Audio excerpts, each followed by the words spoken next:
Chemical kinetics के last lecture में हमने थ्रेशोल्ड एनर्जी, एक्टिवेशन एनर्जी और कोलिजन थियरी के बारे में जाना था। तो दोबारा एक बार मैं आपको रिवाइज करता हूं, आप सुनेंगे। जितने ऊर्जा पे रिएक्टेंट प्रोडक्ट में चेंज होगा, जिस एनर्जी पे रिएक्टेंट प्रोडक्ट में चेंज होगा, उस एनर्जी का नाम थ्रेशोल्ड एनर्जी।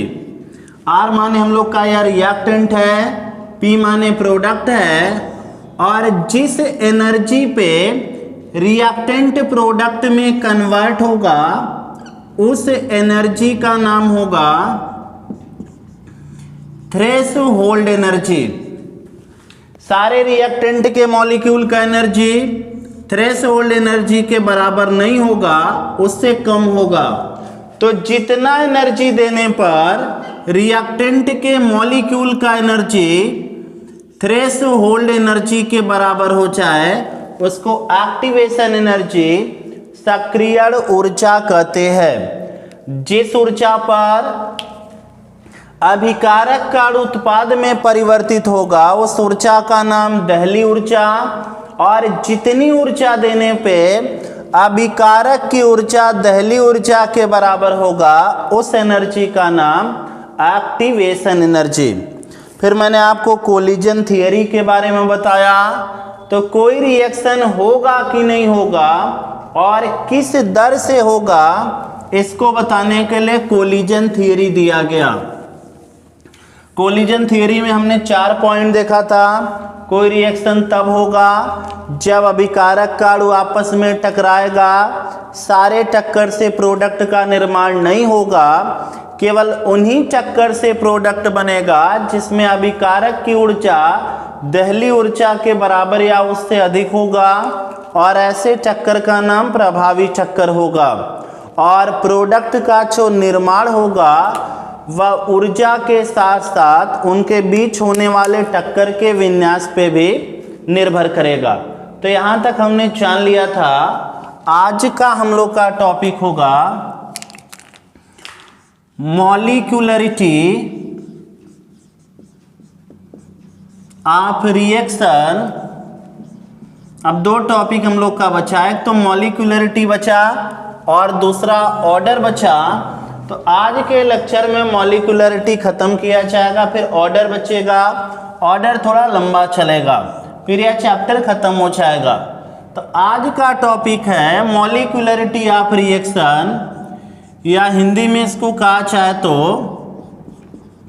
अभिक्रिया की आणविकता। मॉलिक्यूलरिटी ऑफ रिएक्शन माने अभिक्रिया की आणविकता। तो सबसे पहले आप जानिए कि मॉलिक्यूलरिटी किसके लिए डिफाइंड है, यह जानना बेहद जरूरी है। तो मॉलिक्यूलरिटी केवल हम लोग एलिमेंट्री रिएक्शन का बता पाएंगे, यानी आणविकता केवल मूल या प्राथमिक अपक्रिया का बताया जा सकता है। कभी भी कॉम्प्लेक्स रिएक्शन का आणविकता नहीं बताया जा सकता। एलिमेंट्री और कॉम्प्लेक्स रिएक्शन के बारे में मैंने आपको पहले ही बताया है। जो रिएक्शन एक सिंगल स्टेप में खत्म होगा उस रिएक्शन का नाम एलिमेंट्री रिएक्शन, और जो रिएक्शन कई स्टेप से होता हुआ प्रोडक्ट बनाएगा उस रिएक्शन का नाम कॉम्प्लेक्स रिएक्शन। मैंने कहा था कि मैकेनिज्म के आधार पे रिएक्शन 2 टाइप का होगा। अगर रिएक्टेंट सीधे प्रोडक्ट बनाएगा एक सिंगल स्टेप में, तो ऐसे रिएक्शन का नाम एलिमेंट्री रिएक्शन, और अगर रिएक्टेंट कई स्टेप से होता हुआ प्रोडक्ट बनाएगा तो ऐसे रिएक्शन का नाम कॉम्प्लेक्स रिएक्शन। तो पहला पॉइंट आप यह जानिए, आणविकता केवल मूल अपक्रिया के लिए डिफाइंड है। जटिल अपक्रिया की आणविकता नहीं बताई जा सकती, क्योंकि इसमें कई सारे स्टेप होते हैं, इसलिए जटिल अपक्रिया की आणविकता नहीं बताई जा सकती। जैसे मैं आपको एक एग्जांपल देता हूं। A का 2 मॉलिक्यूल सीधा एक स्टेप में बी में कन्वर्ट हो गया। ए का दो मॉलिक्यूल कोई रिएक्शन करके सीधा एक स्टेप में बी में कन्वर्ट हुआ, तो यह क्रिया एक सिंगल स्टेप में हुआ, तो इस अपक्रिया का नाम मूल अपक्रिया। इसके लिए आणविकता डिफाइंड है और इसका मॉलिक्यूलरिटी होगा, यहाँ पे आप देखिए दो मॉलिक्यूल प्रतिभाग किया तो इसका आणविकता 2 होगा। जटिल अपक्रिया क्या होता है, अगर A पहले C में कन्वर्ट हुआ, फिर C D में कन्वर्ट हुआ और उसके बाद D B में कन्वर्ट हुआ, तो यह क्रिया एक सिंगल स्टेप में नहीं हुआ या कई स्टेप में हुआ, तो यहाँ पे आणविकता को डिफाइन नहीं किया जा सकता। तो पहला पॉइंट आप जानिए आणविकता क्या होता, बेहद आसान। मैंने इसके पहले भी कई बार बताया कि रिएक्शन बैलेंस होना चाहिए और जितना अभिकारक का अणु प्रतिभाग करेगा उसी को आणविकता कहेंगे। रिएक्शन हम लोग का बैलेंस होना चाहिए और जितना अभिकारक का अणु प्रतिभाग करेगा उसी को आणविकता कहेंगे। लेकिन पहले बात कॉन्सेप्ट का हो जाए कि किसकी आप आणविकता बता पाएंगे और किसकी आणविकता नहीं बता पाएंगे। जैसे डायरेक्ट मान लीजिए लिखा N2,3H2 2NH3 बनाया, कोई कहे इसकी आणविकता बताओ, अभी कोई रट्टू तोता टाइप है तो कहेगा इसकी आणविकता 4 है, लेकिन इसकी आणविकता को बताया ही नहीं जा सकता क्योंकि यह एक जटिल अपक्रिया है या कई स्टेप में होता है, तो इसके मॉलिक्यूलरिटी को नहीं बताया जा सकता। तो पहले आप यह समझिए कि मॉलिक्यूलरिटी किस वाले रिएक्शन का हम लोग बता पाएंगे और किसकी मॉलिक्यूलरिटी को नहीं बता पाएंगे। यहाँ पूछा जाए, आप कहेंगे रिएक्शन बैलेंस है, 4 अभिकारक का अणु प्रतिभाग किया तो आणविकता 4 होगा, जो कि गलत है क्योंकि यह एक कॉम्प्लेक्स रिएक्शन है। तो पहला पॉइंट तो आप यह जान लीजिए कि जो अपक्रिया एक सिंगल स्टेप में होता है, सीधा रिएक्टेंट से प्रोडक्ट बनेगा, उसका नाम मूल अपक्रिया और आणविकता केवल मूल अपक्रिया का बताया जा सकता है। और जो अपक्रिया कई स्टेप से होता हुआ प्रोडक्ट बनाएगा उसका नाम जटिल अपक्रिया, और जटिल अपक्रिया का हम लोग आणविकता नहीं बता पाएंगे। लेकिन एक चीज मैं आपको और बता दूं, जटिल अपक्रिया के हर एक स्टेप का आणविकता बताया जा सकता है। पूरे जटिल अपक्रिया का आप आणविकता नहीं बता पाएंगे, लेकिन एक एक स्टेप का आप आणविकता बता पाएंगे। जैसे पहले स्टेप का आणविकता 2, दूसरे का आणविकता 3, तीसरे का आणविकता फिर 2 होगा। तो सबसे पहले तो आप यह लिख लीजिए कि आणविकता केवल मूल अपक्रिया का बताया जा सकता है, जटिल का नहीं, क्योंकि यह कई स्टेप में होता है। और जटिल में अगर आपको आणविकता पूछा जाए तो आप किसी एक स्टेप का बता देंगे। जैसे पहले स्टेप की आणविकता 2, दूसरे का 3, तीसरे का 2, लेकिन पूरे जटिल अपक्रिया की आणविकता को बताया नहीं जा सकता। तो सबसे पहले आप इसको लिखिए, आणविकता केवल मूल अपक्रियाओं के लिए परिभाषित है। मूल माने प्राथमिक अपक्रिया, जो अपक्रिया एक सिंगल स्टेप में खत्म हो जाए। आणविकता केवल मूल अपक्रियाओं के लिए परिभाषित है। आणविकता केवल मूल अपक्रियाओं के लिए परिभाषित है। इसे जटिल अपक्रियाओं के लिए, इसे जटिल अपक्रियाओं के लिए बताया नहीं जा सकता। इसे जटिल अपक्रियाओं के लिए बताया नहीं जा सकता क्योंकि जटिल अपक्रिया एक से अधिक चरणों में खत्म होती है या समाप्त होती है। क्योंकि जटिल अपक्रिया एक से अधिक चरणों में समाप्त होती है। आगे आप और भी लिख लीजिए, जटिल अपक्रिया के प्रत्येक चरण के आणविकता को बताया जा सकता है। जटिल अपक्रिया के प्रत्येक चरण के आणविकता को बताया जा सकता है।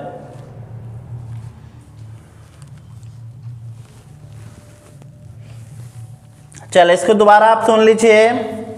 मैकेनिज्म के आधार पर रिएक्शन दो टाइप का होता है। जो रिएक्शन एक सिंगल स्टेप में खत्म होगा उसका नाम मूल अपक्रिया, और जो रिएक्शन कई स्टेप में होता हुआ तब प्रोडक्ट बनाएगा उसका नाम जटिल अपक्रिया। तो आणविकता केवल मूल अपक्रिया की बताई जा सकती है, जटिल अपक्रिया का आणविकता नहीं बताया जा सकता। इसके किसी एक स्टेप का आप आणविकता बता पाएंगे। अब आप जानिए कि आणविकता होता क्या है। आणविकता निकालने के लिए पहला आप कंडीशन यह देखिएगा कि रिएक्शन बैलेंस होना चाहिए। आणविकता निकालने के लिए पहला कंडीशन आप यह देखिएगा, रिएक्शन बैलेंस होना चाहिए। और दूसरा कंडीशन वह मूल अपक्रिया होना चाहिए। पहला कंडीशन आप यह देखिएगा कि रिएक्शन बैलेंस होना चाहिए, और दूसरा कंडीशन यह होगा कि वह मूल अपक्रिया होना चाहिए। इन बैलेंस केमिकल रिएक्शन यानी संतुलित रासायनिक अपक्रिया में जितना नंबर ऑफ रिएक्टेंट मॉलिक्यूल होगा, यानी जितने अभिकारक के अणु होंगे, वही क्या होगा, आणविकता होगा। आणविकता क्या होता है, अपक्रिया संतुलित होनी चाहिए, और संतुलित रासायनिक अपक्रिया में जितना अभिकारक का अणु प्रतिभाग करेगा उसे ही हम लोग क्या कहेंगे, आणविकता। रिएक्शन कैसा होना चाहिए, बैलेंस होना चाहिए। इन बैलेंस केमिकल रिएक्शन यानी संतुलित रासायनिक अपक्रिया में जितने रिएक्टेंट के मॉलिक्यूल प्रतिभाग करेंगे, जितना अभिकारक का अणु प्रतिभाग करेगा उसी को क्या कहेंगे, आणविकता कहेंगे। बैलेंस रिएक्शन में जितने अभिकारक के अणु प्रतिभाग करेंगे उसी को आणविकता कहा जाएगा। जैसे मैं आपको एग्जांपल बता दूं, NH4NO2 है अमोनियम नाइट्रेट, इसको आप गर्म कर दीजिए तो यह कन्वर्ट हो जाता है, NN बना लेगा N2, NN और H4 और O2 बना लेता 2H2। यह कैसी अपक्रिया होता तो मैं ब्रैकेट में लिख देता हूं, यह मूल अपक्रिया होता है क्योंकि यह एक सिंगल स्टेप में खत्म हो गया। तो इसके आणविकता को बताया जा सकता है। पहला पॉइंट आप यह चेक करिए, रिएक्शन बैलेंस है कि नहीं। 2 nitrogen 2 nitrogen, 4 hydrogen 4 hydrogen, 2 oxygen 2 oxygen. इसका मॉलिक्यूलरिटी क्या होगा, तो जितना रिएक्शन में अभिकारक का अणु प्रतिभाग करेगा वही आणविकता होगा। तो इसकी आणविकता 1 होगा।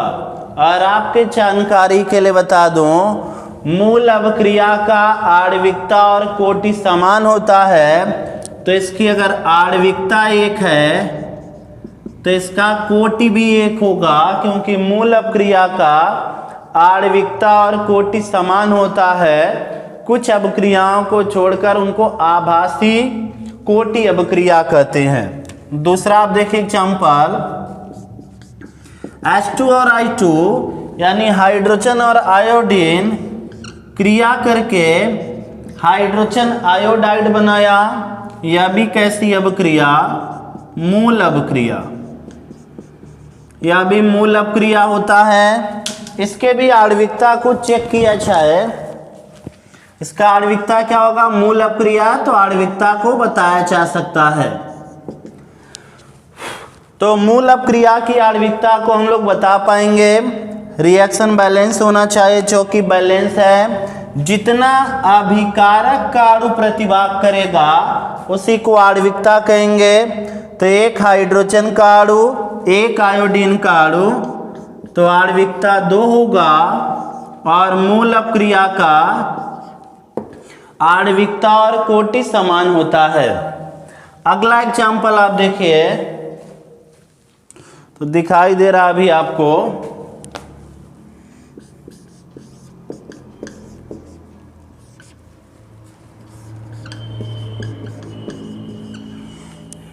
यह अभी मूल अपक्रिया है। नाइट्रिक ऑक्साइड ऑक्सीजन से क्रिया करके नाइट्रोजन डाइऑक्साइड बनाया, यह भी मूल अपक्रिया। तो इसका भी आणविकता और कोटि देख लिया चाहे, रिएक्शन बैलेंस होना चाहिए जो कि बैलेंस है। कितने अभिकारक के अणु प्रतिभाग किए हैं, तो 2 नाइट्रिक ऑक्साइड का, 1 ऑक्सीजन का, तो आणविकता 3 है और मूल अपक्रिया का आणविकता कोटि समान होता है। अगर आणविकता 3 है तो कोटि भी क्या होगा, 3 होगा।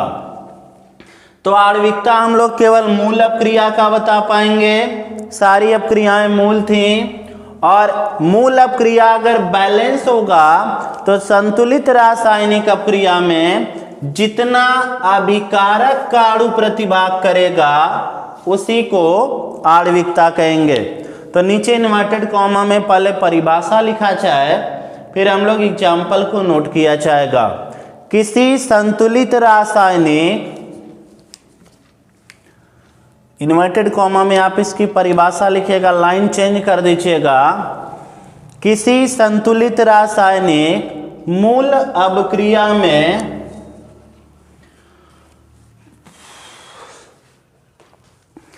किसी संतुलित रासायनिक मूल अपक्रिया में प्रतिभाग करने वाले, किसी संतुलित रासायनिक मूल अपक्रिया में प्रतिभाग करने वाले अभिकारक के अणुओं की संख्या को, किसी संतुलित रासायनिक मूल अपक्रिया में प्रतिभाग करने वाले अभिकारक के अणुओं की संख्या को आणविकता कहते हैं। को आणविकता कहते हैं। तो परिभाषा के बाद आप यह नोट करेंगे, उससे पहले दोबारा सुन लीजिए। आणविकता केवल मूल अपक्रिया का आप बता पाएंगे, और मूल अपक्रिया अगर बैलेंस होगा तो जितना रिएक्टेंट का मॉलिक्यूल होगा उसको आप आणविकता कहेंगे। इस अपक्रिया की आणविकता 1 हो गया, इसका 2 हो गया, इसका 3 हो गया। और मूल अपक्रिया का आणविकता और कोटि समान होता है, तो जितनी इसकी आणविकता है उतना इसका कोटि हो गया। तो इसको आप लिख लीजिए, फिर आणविकता के बारे में मैं आपको कुछ और इम्पोर्टेंट पॉइंट बताऊं, छापेंगे इसको। तो मॉलिक्यूलरिटी हमने जान लिया, इसके आपने एग्जाम्पल को भी लिख लिया। अब अगला आप टॉपिक हेडिंग बनाइएगा, आणविकता संबंधी कुछ महत्वपूर्ण बिंदु। आणविकता संबंधी कुछ महत्वपूर्ण बिंदु।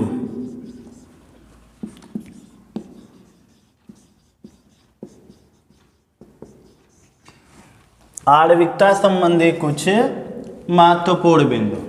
तो पहला जो पॉइंट होगा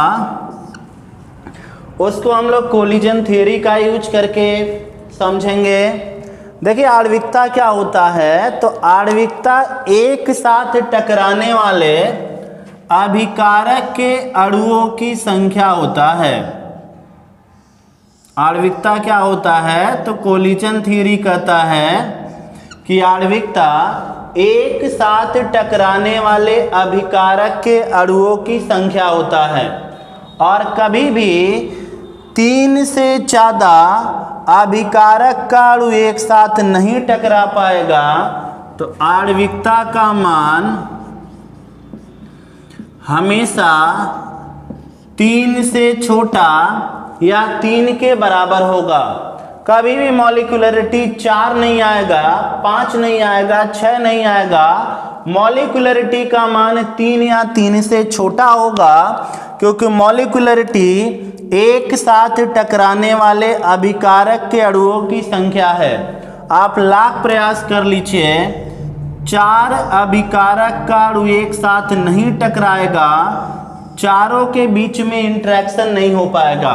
जैसे इनका इनसे इंटरेक्शन नहीं हुआ, इनका इनसे इंटरेक्शन नहीं हुआ, तो चारों का एक साथ टक्कर होना संभव नहीं है। मैक्सिमम 3 मॉलिक्यूल एक साथ टक्कर कर सकते हैं। तो आणविकता का मान हमेशा आप जान लीजिए 3 होगा या 3 से छोटा होगा।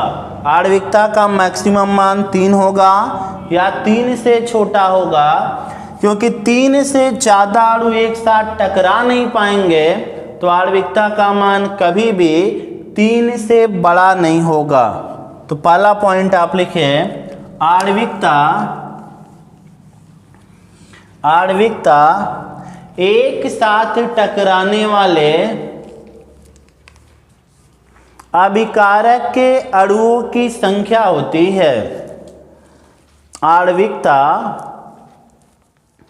एक साथ टकराने वाले अभिकारक के अणुओं की संख्या होती है।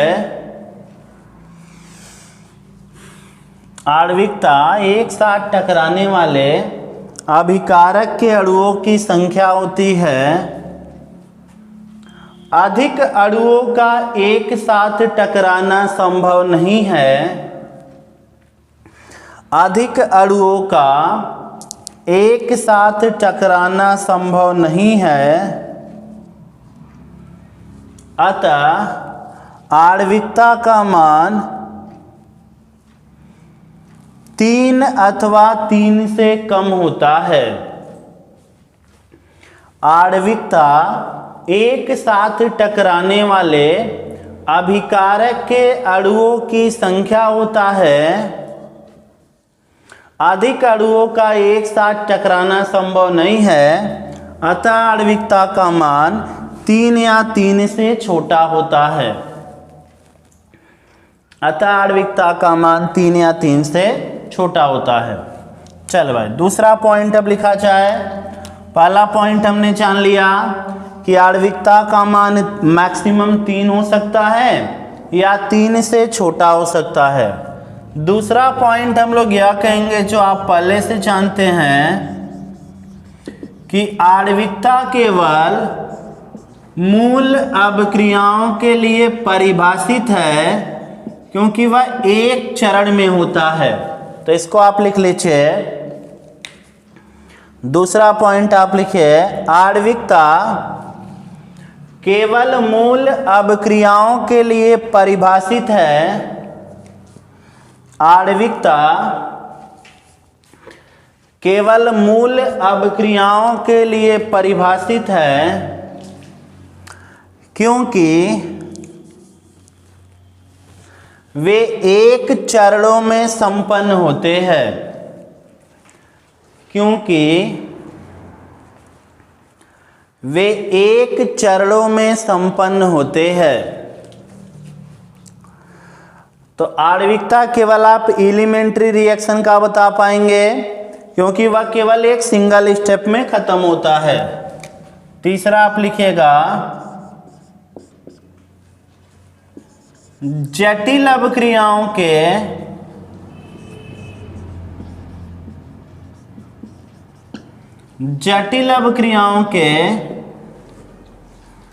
आणविकता की व्याख्या नहीं की जा सकती। जटिल अभिक्रियाओं के आणविकता की व्याख्या नहीं की जा सकती, क्योंकि वे कई चरणों में संपन्न होते हैं। जटिल अभिक्रियाओं के आणविकता की व्याख्या नहीं की जा सकती, क्योंकि वे कई चरणों में संपन्न होते हैं। जबकि प्रत्येक चरण के आणविकता को बताया जा सकता है।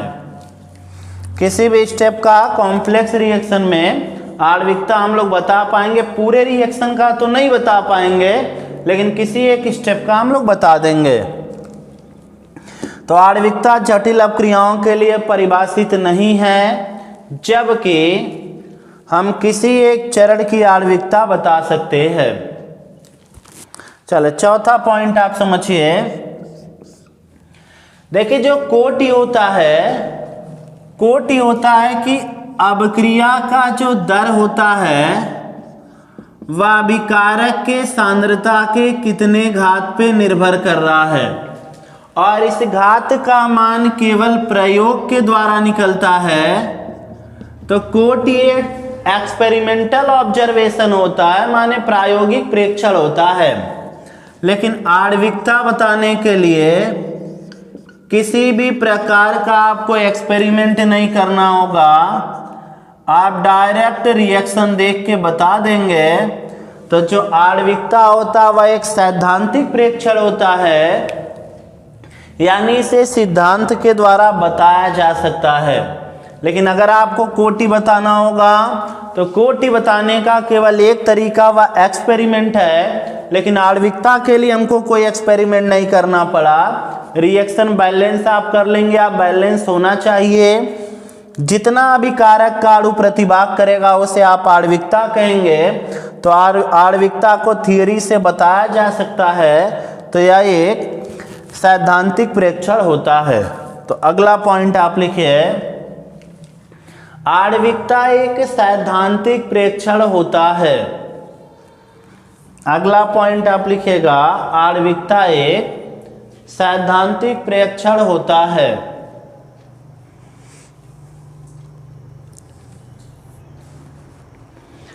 सैद्धांतिक प्रेक्षण माने इसको सिद्धांत के द्वारा अपक्रिया देख के बिना किसी एक्सपेरिमेंट के बताया जा सकता है। और अगला और अंतिम पॉइंट हम लोग यह कहेंगे कि जो आणविकता होता है इसका मान हमेशा एक धन पूर्णांक होगा, कभी भी जीरो नहीं होगा या कभी भी यह निगेटिव नहीं होगा। तो पांचवा पॉइंट आप लिखिए, आणविकता का मान सदैव एक धन पूर्णांक होता है। आणविकता का मान सदैव एक धन पूर्णांक होता है। तो मॉलिक्यूलरिटी हम लोग का खत्म हो गया। मॉलिक्यूलरिटी में एक टॉपिक हम लोग जाना जाएगा और सूडो ऑर्डर रिएक्शन, उसको हम लोग अगले लेक्चर में देखा जाएगा। मॉलिक्यूलरिटी को आप दोबारा रिवाइज कर लीजिए। आणविकता क्या होगा, तो केवल यह मूल अपक्रिया के लिए डिफाइंड है।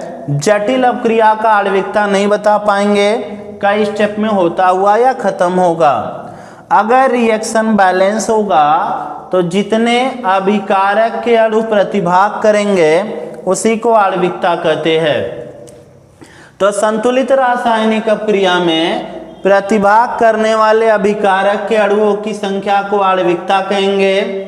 आणविकता के बारे में मैंने बताया, आणविकता एक साथ टकराने वाले अभिकारक के अणुओं की संख्या होगा।